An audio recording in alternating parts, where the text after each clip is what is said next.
दोस्तों DG India में आपका बहुत बहुत स्वागत है। और आज मैं आपके लिए जो वैकेंसी लेके आया हूँ वो है फूड कॉरपोरेशन ऑफ इंडिया की तरफ से। फूड कॉरपोरेशन ऑफ इंडिया ने ये जो वैकेंसी है वो अलग अलग पोस्ट के लिए जारी की है। तो इस वीडियो में मैं आपको बताऊंगा कि कौन कौन सी पोस्ट के लिए कितनी कितनी वैकेंसीज जारी की गई है और साथ ही टोटल कितनी वैकेंसीज है। और एक और चीज़ मैं आपको बता दूं, यहाँ पे जोन वाइज ये वैकेंसी जारी की गई है। ऑल इंडिया जॉब है, सेंट्रल गवर्नमेंट की ये जॉब रहने वाली है, इसलिए यहाँ पे पूरे इंडिया को अलग अलग जोन में डिवाइड कर दिया गया है। कौन से जोन में कौन सा स्टेट आएगा वो भी इस वीडियो में मैं आपको बताऊंगा। साथ ही कौन से जोन के लिए कितनी वैकेंसीज है और कौन कौन सी पोस्ट के लिए कितनी वैकेंसीज है वो सब चीज़ मैं यहाँ पे कवर करने वाला हूँ। बहुत ही अच्छी जॉब है, सेंट्रल गवर्नमेंट की ये जॉब रहने वाली है। और इसमें सैलरी कितनी मिलने वाली है, एप्लीकेशन फॉर्म कब से शुरू हो रहे हैं, लास्ट डेट क्या रहने वाली है, साथ ही क्वालिफिकेशन क्या इसमें मांगी गई है, तो ये सब कुछ कवर करूंगा। सिलेक्शन का प्रोसेस क्या है, एग्जाम का पैटर्न क्या रहेगा, तो हर एक चीज़ इस वीडियो में कवर करने वाला हूं। तो ये वीडियो पूरा देखना जिससे कि आपको पूरी इन्फॉर्मेशन मिल सके। अब आगे बढ़ते हैं और सबसे पहले बात करेंगे यहाँ पे कितनी वैकेंसीज है। तो जैसा कि आप अभी इस टेबल में देख सकते हो, यहाँ पे जोन वाइज वैकेंसीज है। तो सबसे पहले तो नॉर्थ जोन की बात कर लेते हैं। यहाँ पे आप देख सकते हो अभी नॉर्थ जोन के लिए वैकेंसीज की अगर बात की जाए तो सबसे पहले है civil engineering, electrical and mechanical engineering, steno grade second, और ये असिस्टेंट ग्रेड थर्ड जनरल, और assistant grade third accounts, assistant grade third technical है, डिपो है और हिंदी है। तो ये सारी पोस्ट है और इनकी जो सैलरी है वो यहाँ पे दी हुई है। इंजीनियरिंग की जितनी भी वैकेंसीज़ है इनके लिए स्टार्टिंग बेसिक पे है 34,000 रुपये। इसके अलावा आपको सारे इसमें भत्ते मिलेंगे, जैसे कि डियरनेस अलाउंस हो गया, एचआरए हो गया, तो ये सब कुछ मिलेगा। और आपकी जो सैलरी है बहुत ही अच्छी खासी मिलेगी, क्योंकि सेंट्रल गवर्नमेंट एम्प्लॉयज़ को मिलने वाले सारे बेनिफिट्स आपको मिलेंगे। स्टेनो ग्रेड सेकंड के लिए यहाँ पे 30,500 रुपये है। असिस्टेंट ग्रेड थर्ड जनरल के लिए 28,200 है। अब असिस्टेंट ग्रेड थर्ड के लिए सभी स्ट्रीम के लिए सेम सैलरी यहाँ पे 28,200 रुपये स्टार्टिंग बेसिक पे है, ठीक है। इसके अलावा सारे अलाउंसेज तो आपको मिलेंगे ही। एज लिमिट यहाँ पे दी हुई है पोस्ट वाइज, ये देख लीजिए यहाँ पे, ठीक है। और यहाँ पे कैटेगरी वाइज इन सभी पोस्ट को डिवाइड कर दिया गया है वैकेंसीज को। टोटल वैकेंसीज की अगर बात करें नॉर्थ जोन में तो यहाँ पे है 2,388 vacancies as per category wise. यहाँ पे इस टेबल से चेकआउट आप कर सकते हो, ठीक है। अब आगे आता है साउथ जोन। तो साउथ जोन की टोटल वैकेंसीज की अगर बात की जाए तो यहाँ पे आप देख लीजिए पोस्ट सेम है सभी जोन में, वैकेंसीज अलग अलग है। तो यहाँ पे साउथ जोन में टोटल वैकेंसी 989 है। अब आगे बात करेंगे यहाँ पे ईस्ट जोन की। ईस्ट जोन में टोटल वैकेंसीज है 768, ठीक है। इस प्रकार से आगे बढ़ते हैं। वेस्ट जोन में है टोटल 713 वैकेंसीज, यह है ईस्ट जोन के लिए, वेस्ट जोन के लिए। अब आगे है यहाँ पे any zone, north east zone. North east zone में टोटल वैकेंसीज है 185। अब टोटल वैकेंसी की अगर बात की जाए ऑल इंडिया की तो 5,000 से भी ज़्यादा वैकेंसीज अवेलेबल है। तो बहुत ही ज़बरदस्त ये वैकेंसी है, इसमें आवेदन करने से बिल्कुल भी मत चूकना।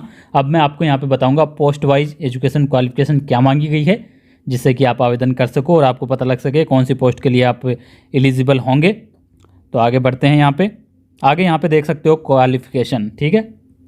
सबसे पहले सिविल इंजीनियरिंग जेई, ठीक है। जेई सिविल इंजीनियरिंग के लिए यहाँ पे डिग्री या फिर डिप्लोमा चाहिए सिविल इंजीनियरिंग में।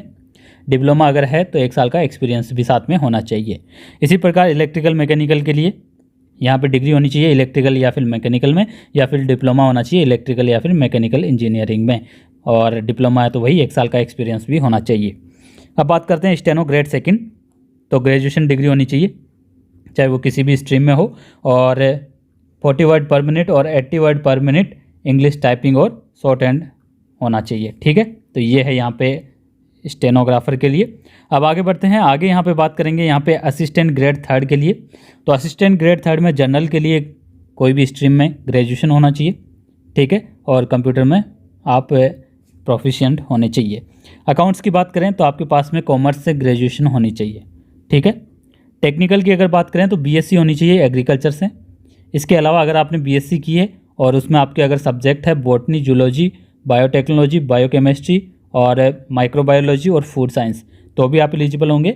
और इसके अलावा बीटेक या बीई किया है फूड साइंस या फिर food science and technology, agriculture engineering, biotechnology से, तो आप इसमें एलिजिबल होंगे, ठीक है। और साथ में कंप्यूटर का नॉलेज आपको होना चाहिए। तो ये है टेक्निकल के लिए। अब असिस्टेंट ग्रेड थर्ड डिपो की अगर बात करें तो इसके लिए मात्र ग्रेजुएशन की डिग्री होनी चाहिए, चाहे वो किसी भी स्ट्रीम से हो।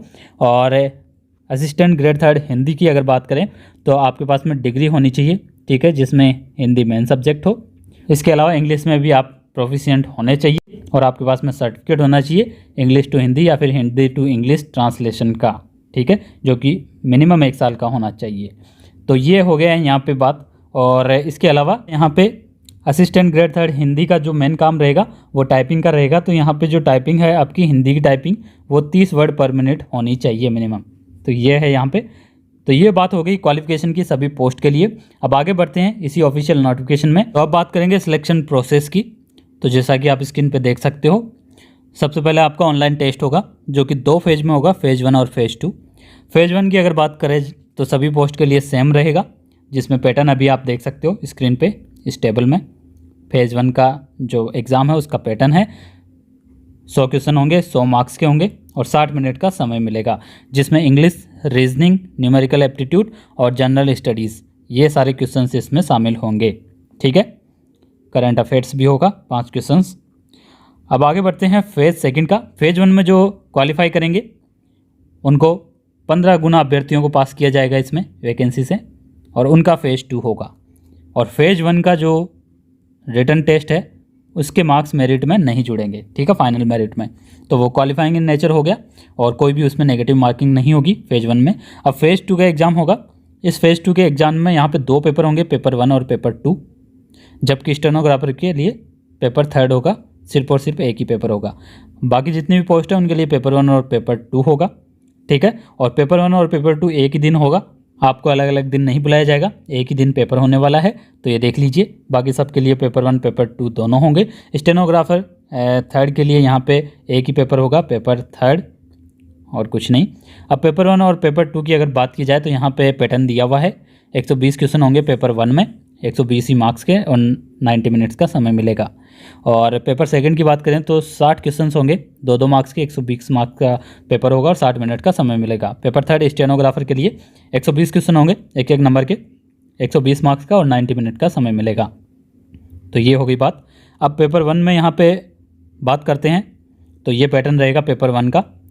देख लीजिए यहाँ पे English, reasoning, numerical aptitude, general studies, ठीक है।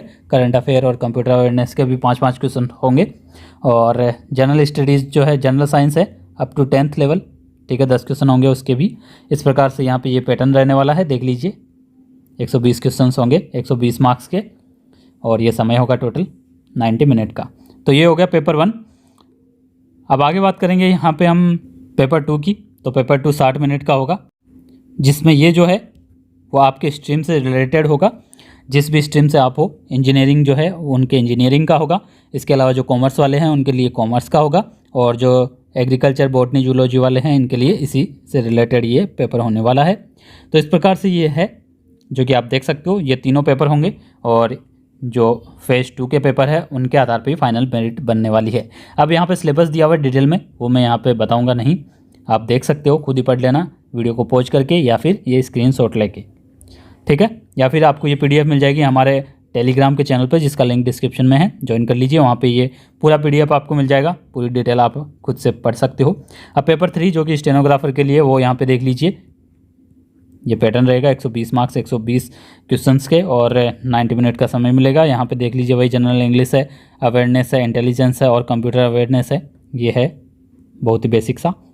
इसके अलावा स्टेनोग्राफर का स्किल टेस्ट भी होगा, जिसमें टाइपिंग टेस्ट शामिल है, ठीक है।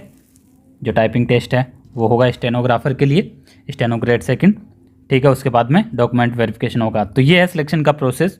यहाँ पे फेज़ 1 में एग्जाम होगा जो कि सिर्फ क्वालिफाइंग इन नेचर रहेगा, 15 गुना अभ्यर्थियों को उसमें पास किया जाएगा। फिर फेज़ 2 का होगा। फेज़ 2 में 2 पेपर होंगे, पेपर 1 पेपर 2। स्टेनोग्राफर के लिए सिर्फ एक पेपर होगा, ठीक है। वो पेपर होने के बाद में उसके बाद में स्टेनोग्राफर का स्किल टेस्ट होगा, और उसके बाद में जो फाइनल मेरिट में क्वालिफाई करेगा फेज़ 2 के पेपर्स के आधार पर, तो उसका डॉक्यूमेंट वेरिफिकेशन होगा। तो ये है। और अब आगे बढ़ते हैं, यहाँ पे आगे बात करने वाले हैं जोन की, कि कौन से जोन में कौन सा स्टेट आएगा। वैसे मैं आपको बता दूं, आप ऑल ओवर इंडिया में कोई से भी जोन से आवेदन कर सकते हो, लेकिन सिर्फ और सिर्फ एक ही जोन से आवेदन कर सकते हो। 2 जोन के लिए एक साथ नहीं कर पाएंगे। तो आप चूज कर लेना यहाँ से कौन से जोन में आप आवेदन करना चाहते हो। यहाँ पे स्टेट दिए हुए हैं, ये स्टेट इन जोन में आएंगे, तो आप डिसाइड खुद ही कर लेना। अब आगे बढ़ते हैं। आगे एप्लीकेशन फ़ीस की अगर बात करें यहाँ पे, तो 500 रुपये आवेदन शुल्क रखा गया है। और अब बात करेंगे इंपॉर्टेंट डेट्स की, जो कि अभी आप स्क्रीन पर देख सकते हो। ऑनलाइन जो आवेदन है वो शुरू होंगे 9 सितंबर से सुबह 10 बजे से, और जो लास्ट डेट रहेगी वो रहेगी 5 अक्टूबर शाम को 4 बजे तक, शाम को 4 बजे तक, ये इंपॉर्टेंट है। 4 बजे बाद में आप आवेदन नहीं कर पाओगे। तो 5 अक्टूबर शाम को 4 बजे तक आप आवेदन कर सकते हो, इसमें वही लास्ट डेट है। और जो एडमिट कार्ड है वो एग्ज़ाम से 10 दिन पहले जारी हो जाएंगे। ऑनलाइन टेस्ट जो है वो जनवरी 2023 में शेड्यूल्ड है, जनवरी में आपका एग्ज़ाम हो जाएगा। और जो ऑफिशियल वेबसाइट है वो ये है, इसका लिंक डिस्क्रिप्शन में है, इस पर क्लिक करना, सारी ऑफिशियल जानकारी आपको वहीं मिलेगी। या फिर आप हमारे टेलीग्राम के चैनल को ज्वाइन कर लीजिए, वहाँ भी आपको ये PDF और सारी ज़रूरी चीज़ें मिल जाएगी। तो फ्रेंड्स, ये थी पूरी इन्फॉर्मेशन इस वैकेंसी से रिलेटेड। फिर भी अगर आपका कोई भी डाउट है या कोई भी क्वेश्चन आप पूछना चाहते हो इस वैकेंसी से रिलेटेड तो बेझिझक कमेंट बॉक्स में कमेंट कर सकते हो। और साथ ही फ्रेंड्स, हमारे चैनल डिजी इंडिया पर बने रहिए और चैनल को जरूर सब्सक्राइब कर लेना, क्योंकि गवर्नमेंट जॉब से रिलेटेड जो भी वैकेंसी आती है हम आप तक उसकी जानकारी जल्द से जल्द पहुँचाते हैं। तो हमारे चैनल डिजी इंडिया पे बने रहिए। और ये वैकेंसी अच्छी लगी हो तो वीडियो को जरूर लाइक करना और वीडियो को शेयर करना और चैनल को सब्सक्राइब करना बिल्कुल भी मत भूलना, क्योंकि इसी प्रकार की लगातार आपको इन्फॉर्मेशन वैकेंसी से रिलेटेड यहाँ पे आपको मिलती रहती है। Thank you friends, thanks for watching this video.